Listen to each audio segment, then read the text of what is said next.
कि हम बात करते हैं आज यांत्रिकी में। यांत्रिकी में क्या होता है कि यांत्रिकी वो शाखा होती है जो जिसमें पिंड होते हैं, पिंड पर लगने वाला बल विस्थापन या विस्थापन होता है, उनको जो विस्थापन होता है या उन पर बल लग रहा है उसके व्यवहार में जो परिवर्तन होता है उसकी यहाँ पे हम क्या करते हैं, अध्ययन करते हैं।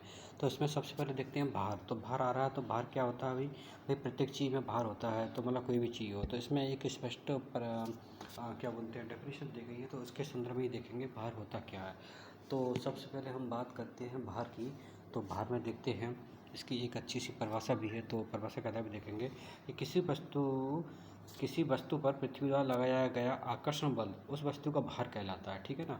लेकिन भार क्या होता है, भार चेंज भी होता रहता है, लेकिन उसका एक द्रव्यमान होता है, द्रव्यमान कभी चेंज नहीं होता। कैसे भैया, देखो ऐसी बात कर रहे हैं जैसे कि द्रव्यमान भार में कैसे हम अंतर स्पष्ट कर पाएंगे। जैसे कि हम चाँद पे जाते हैं, चाँद पे जाएंगे तो हमारा द्रव्यमान है वो कि वही रहेगा, लेकिन भार वहाँ बदल जाएगा। भार वहाँ पे क्या होता है, कहते हैं कि चाँद पे जाने पर वस्तु जो होती है वो अपने जो भार होता है उसका 1/6 हो जाता है, लेकिन द्रव्यमान भैया उसको 60 के रूप करेगा जो भी है, लेकिन वहाँ भार बदल गया। तो लेकिन तो इसे कहते हैं और इसे स्मॉल एम से व्यक्त करते हैं। अब देखिए भार और द्रव्यमान में अंतर दे रखा है, पृथ्वी का आकर्षण और वस्तु का परिणाम, ठीक है ना।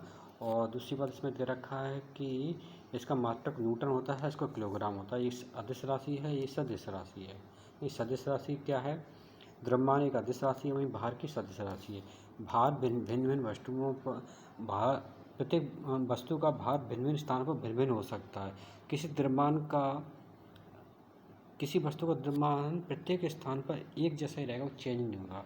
और जैसे बात करें कि अब वो मैंने अभी बताया था कि कोई व्यक्ति चाँद पे पहुंच जाता है तो उसका भार में कमी हो जाएगी, लेकिन उसके द्रव्यमान में कभी कमी नहीं होगी, ठीक है।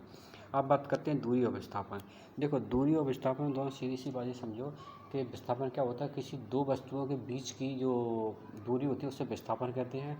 और दूरी क्या है, किसी एक समय बाद चली गई, मतलब दूरी को आप इस प्रकार से कर सकते हैं कि जब एक बिंदु से दूसरे बिंदु की ओर चलती है तो चली गई वस्तु का किए गए अप्रत्यक्ष मार्ग की लंबाई विस्थापन और प्रारंभिक और अंतिम बीच में सीधी मार्ग को बताता है। इसीलिए गतिशील की गई वस्तु का स्थापन सदैव प्रारंभिक और बीच की स्थिति को कम दूरी तक प्रस्तुत किया जाता है।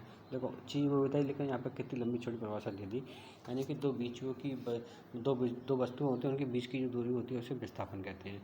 लेकिन दूरी क्या होगी भाई, दूरी जैसे कि दूरी को किस तरीके से व्यक्त करें। दूरी को ये मान लें कि एक मिनट, जैसे हम बात करें दूरी और विस्थापन में दोनों में ये अंतर रहता है। जैसे कि मान चलिए कि ये विस्थापन है, अब जैसे कि दूरी है, दूरी जैसे अब यहाँ से यहाँ यूँ जा रहे हैं, लेकिन जा रहे हैं तो क्या हुआ, इसमें ज़्यादा समय लग रहा है। लेकिन वहीं विस्थापन की बात करें, ये पॉइंट और ये पॉइंट और इन पॉइंटों के बीच की जो दूरी वो है, ये दूरी, इसको हम कहते हैं विस्थापन। और दूरी क्या होगी, यहाँ से ये घूम के आकर ये दूरी हो गई, तो इसको दूरी कहते हैं। और दोनों में ये अदिश और सदिश राशियों का अंतर होता है, वो भी हम देख लेते हैं। तो अदिश सदिश में क्या अंतर होता है और क्या होता है। अब देखो ये क्या कह रहा है, विस्थापन होता है ना, तो विस्थापन क्या होता है कि इसके विस्थापन में परिणाम भी होता है, दिशा भी होती है। और दूसरी बात ये अदिश राशि होती है, कौन सी होती है, अदिश राशि होती है। क्या होती है,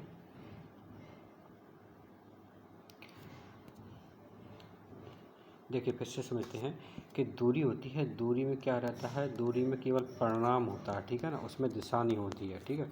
दूसरी बात ये अदिश राशि होती है ना। अब बात करते हैं विस्थापन की। तो विस्थापन में क्या होगा, दिशा भी होगी और परिणाम भी होगा, मतलब दिशा के साथ साथ परिणाम भी होगा। और ये एक सदिश राशि होती है, क्या, विस्थापन, ठीक है ना। अब ये हो गया विस्थापन और दूरी। अब इसके बाद आगे की बात करते हैं, तो आगे क्या रहेगा इसमें, आगे चाल और वेग। चाल मतलब वेग। अब देखो किसी वस्तु की चाल उसके द्वारा प्रति इकाई के समय में चली गई दूरी को चाल कहते हैं। अब चाल देखो, चाल बराबर से चली गई दूरी इंटू समय, ठीक है। अब इसका ऐसा ही मात्रक देख लेते, क्योंकि यही सबसे ज़्यादा इंपॉर्टेंट है, ऐसा ही मात्रक पूछा जाता है। तो इसका ऐसा ही मात्रक है मीटर प्रति सेकंड। वहीं अब वेग की बात करें तो वेग क्या होता है कि किसी वस्तु का वेग उसमें प्रति इकाई समय में उत्पन्न विस्थापन ही वेग होता है। तो वेग बराबर क्या होता है, वेग बराबर होता है विस्थापन इंटू समय, ठीक है ना। अब इसका जो सूत्र होता है, सूत्र भी देख लेते हैं साथ में, ये इकाई कैसी है, अगर वो दे रखा तो और भी स्पष्ट अच्छी बात है। तो देखिए इसमें, अब देखिए इसमें जो चाल है, चाल क्या रहता है, चाल एक अदिश राशि है, ठीक है ना, ये अदिश राशि है, ठीक। और इसका मात्रक होता है मीटर पर सेकंड होता है। वहीं वेग है, वेग क्या है, वेग एक सदिश राशि है, और जिसमें क्या होता है, सदिश राशि में क्या होता है, दिशा के साथ परिणाम भी होता है। ये एक सदिश राशि और दिशा के साथ परिणाम भी होगा, ठीक है, इसमें ये अंतर रहता है। अब आगे बात करते हैं त्वरण। त्वरण क्या होता है, किसी वस्तु के त्वरण को समय के साथ उसके वेग में परिवर्तन की दर के रूप में परिभाषित किया जाता है। अब कैसे इस प्रकार इसको कैसे पता करेंगे, एक अच्छा तरीका लेते हैं। एक देखो, इसमें ऐसा बोल सकते हैं जैसे कि कोई बस है या गाड़ी है, हम किसी में जा रहे हैं, तो कभी धीमे होती है, कभी तेज़ होती है, तो वो क्या है, बदलती रहती है, समय के साथ परिवर्तन हो रहा है, तो उसी को क्या कहते हैं, तो इसमें लिखा है साफ है, समय के साथ परिवर्तन को ही हम क्या कहते हैं, त्वरण कहते हैं। मतलब कभी बस धीमी हो जाती है, कभी तेज़ हो जाती है, तो ये चीज़ ही हमारी क्या कहलाती है, त्वरण कहलाती है। तो वेग परिवर्तन इंटू समय, ठीक है ना, इस जगह त्वरण प्रारंभिक और अंतिम समय। जैसे कि मान चलिए कि हम निकले 40 किलोमीटर स्पीड से, फिर कहीं पहुँचे तो 60 किलोमीटर स्पीड से, अब देखो कितने समय में पहुँचे कर दीजिए। तो इसी प्रकार से हमें इसका त्वरण का भी सूत्र आ जाता है। तो ए बराबर प्रारंभिक दूरी और अंतिम दूरी और बटे समय, और इसका ऐसा ही मात्रक होता है मीटर पर सेकंड स्क्वायर, ठीक है। अब आगे चलते हैं न्यूटन गति के नियम। अब देखो, न्यूटन ने गति के नियम दिए, तो उसने अपनी किताब थी प्रिंसिपिया, उसमें दिए थे, और काफ़ी नियम दिए थे। उसमें 3 नियम दिए थे। तो उसने बताया था, पहला नियम था जो न्यूटन गति का प्रथम नियम था कि अगर कोई वस्तु विरामावस्था में, तो विरामावस्था में रहेगी, और वो गतिशील अवस्था में, तो गतिशील अवस्था में रहेगी। मतलब वस्तु हमेशा उसका विरोध करती थी अपने उसके स्थिति का। मतलब वो चाहती है अगर विरामावस्था में, तो विरामावस्था में नहीं रहे, और गतिशील है तो गतिशील है। अगर उस वस्तु को रोकना है, अगर कुछ चलती हुई वस्तु को रोकना है, या फिर रुकी वस्तु चलना है, तो क्या उसमें है, एक बल लगाया जाएगा जिससे कि वो चलने लगे, मतलब बाह्य बल प्रेरित किया जाएगा। तो ये प्रथम नियम का नियम था। जैसे कि इसके उदाहरण बात करें हैं, कौन कौन से उदाहरण हो जाएंगे, जैसे कि आम पर कोई पका हुआ पेड़ है, पेड़ पर फल लगे हैं, तो उसकी डालियों को हम हिलाते तो हम नीचे टूट कर गिर जाते हैं। इसके अलावा कंबल होते हैं, सर्दियों में उनको डंडी से साफ़ करते हैं, वो हो गया। और इसके अलावा जैसे घोड़े पे बैठे हैं तो अचानक चल देते हैं, तो क्या है, हम पीछे हो जाते हैं, बस में बैठे हैं तो पीछे हो जाते हैं। इस प्रकार के इसके उदाहरण लेंगे प्रथम नियम के। अब देखिए, इसको क्या कहते हैं, इसको ये जड़त्व भी कहलाता है। तो और साथ में इसमें और भी देखते हैं, और क्या है, क्या क्या आंसर इसमें, और क्या प्रथम नियम के और क्या क्या होता है। अब नियम को द्वितीय नियम आ गया।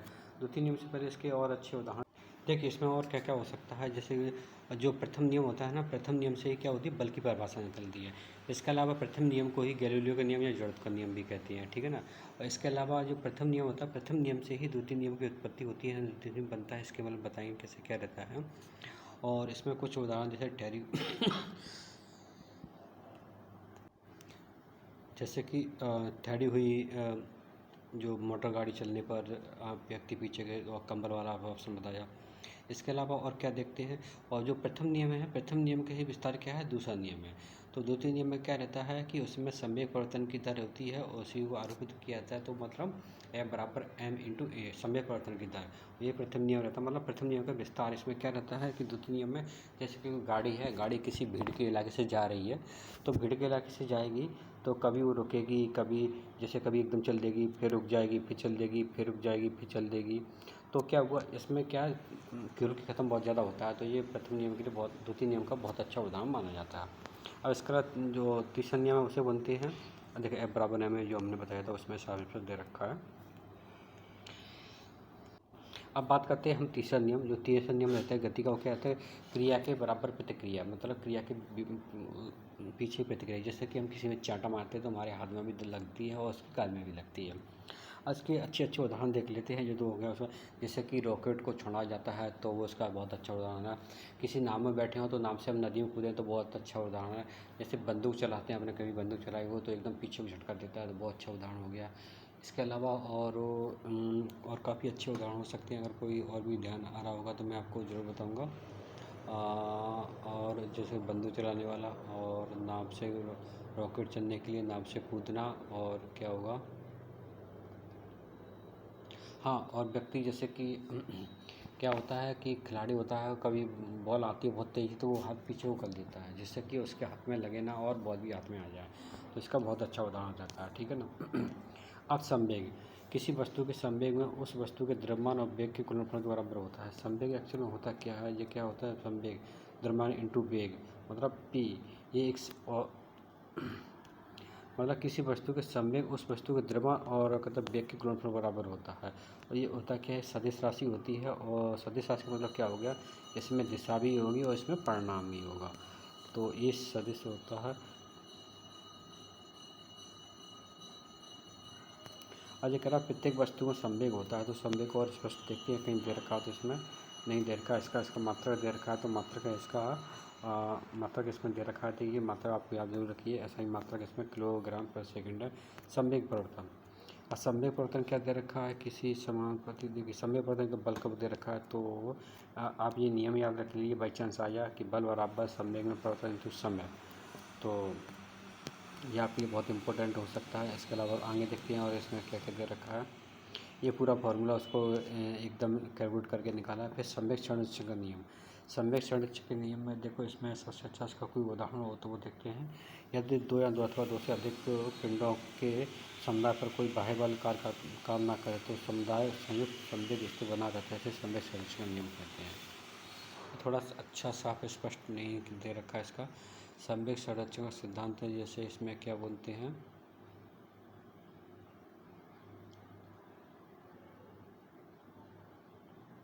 इसका कोई अच्छा उदाहरण मिलेगा तो मैं आपको जरूर बताऊंगा, अभी तो नहीं मिला। अब कार, जैसे कार क्या रहता है, अगर कार करना, जैसे मान चलिए कि हम किसी दीवार में धक्का लगा रहे हैं तो उसको हो गया बल। अगर हम कार तो उसमें क्या होता है, जैसे कि एक मजदूर है दिन भर कार करता है तो उसको जो मतलब बल लगाने पर वस्तु में परिवर्तन ना हो तो क्या हुआ, कार नहीं माना जाएगा। अगर आप बस सीधा मैंने बताया कि आप दीवार में धक्का लगाए हैं तो उसमें कोई कार नहीं माना है। अगर आपने वो दीवार खिसका दी तो क्या होगा, आपका कार माना जाएगा। तो यही कहते हैं कि अगर किसी वस्तु में परिवर्तन हो रहा है तो ही कार्य माना जाता है, वरना आपका कार्य जीरो माना जाएगा। अब जैसे इसका क्या होता है कि कार्य बराबर बल इंटू विस्थापन, बल मतलब एफ और एफ इंटू विस्थापन, विस्थापन के लिए हम क्या मान लें, जैसे कि कार्य डब्लू, डब्लू बराबर एफ इंटू ए। इसको यहाँ से हटा देते हैं तो देखते हैं जैसे एफ इंटू एस, एस मतलब क्या होगा, विस्थापन, जो उसका परिवर्तन हुआ है उसे विस्थापन कहते हैं, ठीक है ना। अभी देखिए ये प्रश्न साफ स्पष्ट किया, कोई वस्तु मान लीजिए कि इसमें पूरा दे रखा है, अगर कोई वस्तु यहाँ से खिसक के यहाँ पहुँच गई तो इसमें किया गया कार पूरा। और कार जो रह रखा है, कार क्या, हमें सबसे ज़्यादा इंपॉर्टेंट चीज़ पूछ लेते हैं, बाकी कोई चीज़ भी नहीं है। एक अदिश राशि और ऐसा ही मतलब इसका झूला, ये सबसे ज़्यादा इंपॉर्टेंट है, ये सारी चीज़ पूछी जाती है। शक्ति, शक्ति का जो मतलब होता है वाट होता है और पूछी जाती है शक्ति क्या होती है। तो शक्ति या कर्तव्य कार्य करने की दर को शक्ति कहते हैं, तो कार्य करने की शक्ति कहते हैं। लेकिन हमें इसकी मात्रक वगैरह और ऐसा ही मात्रक याद रखना है। और अब देखिए, और इसका सूत्र याद रखना है। तो इसका सूत्र है शक्ति बराबर कार्य इंटू समय। तो और ऐसा ही मात्रा इसका ऐसा ही मात्रा को जूल इंटू सेकंड होता है और इसे वाट भी कहते हैं। और एक अश्व बराबर होता है 740, ये बहुत इंपॉर्टेंट है, पूछा जाता है एक अश्व बराबर कितना होता है। ऊर्जा, ऊर्जा मतलब किसी वस्तु को कार्य करने की क्षमता उसकी ऊर्जा कहलाती है। जैसे एक व्यक्ति है, मजदूर है, दिन भर कार्य करता है तो उसमें कितनी एनर्जी है, वो कार्य करता रहता है, फिर शाम को थक जाता है, फिर काम नहीं करता है। तो इसी पे आधार होती है। तो ऊर्जा का ऐसा ही मतलब क्या होता है, इसका ऐसा ही मतलब जूल होता है। जैसा इसका ऐसा ही मतलब जूल होता है, ये दे रखा है। और साथ ही एक अधिक अदिश राशि है। और यांत्रिक ऊर्जा, यांत्रिक ऊर्जा कैसी ऊर्जा होती है, जैसे गति ऊर्जा, स्थिति ऊर्जा।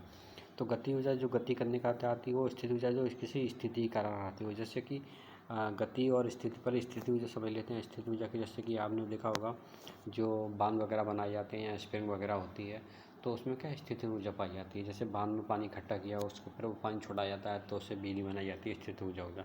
गति, किसी गति करने के कारण, इसका गति का कोई अच्छा उदाहरण मिलता है तो हम देखते हैं गति करने के कारण और उसमें जो ऊर्जा आती है उसका कोई अच्छा सा उदाहरण क्या मिल सकता है हमें। तो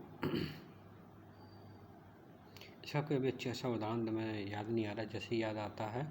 और गति स्थिति ऊर्जा के तो बहुत सारे आ रहे हैं। आपने बच्चों के खिलौने देखे होंगे, उसमें चाबी भरते हैं तो वो चलने लगता है, इस प्रकार की। और तनी स्प्रिंग और गति, और देखो यांत्रिक ऊर्जा, गति ऊर्जा, स्थिति ऊर्जा, इसके सूत्र हो गए, ठीक है ना। अब इसमें जो गतिज ऊर्जा होती है, गति ऊर्जा को काइनेटिक एनर्जी बोलते हैं। काइनेटिक एनर्जी का जो सूत्र वगैरह क्या होता है, 1/2 इंटू एम बी स्क्वायर, जो उसका एम मतलब द्रव्यमान हो जाए, बी इंटू उसका वेग वगैरह हो जाएगा। और अब स्थिति ऊर्जा, इसका कोई उदाहरण नहीं दे रखा, लेकिन स्थिति ऊर्जा में जो कोई ना कोई उदाहरण होगा। तो स्थिति ऊर्जा होती है पोटेंशियल एनर्जी, जैसे बोलते हैं mgh। एम यहाँ पे कोई द्रव्यमान हो जाएगा और जी होता है गुरुत्वीय त्वरण और एच होता है ऊंचाई। तो देखिए इसमें दे रखा है पोटेंशियल एनर्जी MgH दे रखा है, उसमें स्वावेज पर दे रखा है। अब ये यहाँ पे हमारा ख़त्म होता है और इसके MCQ भी साथ में हमने किए हैं, तो आप वो भी देख सकते हैं। MCQ नाम से सीरीज है, प्लेलिस्ट बनी हुई है पूरी, और इस प्रकार से सारी यूनिट कंप्लीट करेंगे। हो सकता है अच्छे से अच्छे और बेहतर करने की कोशिश करेंगे। तो आज के लिए इतना।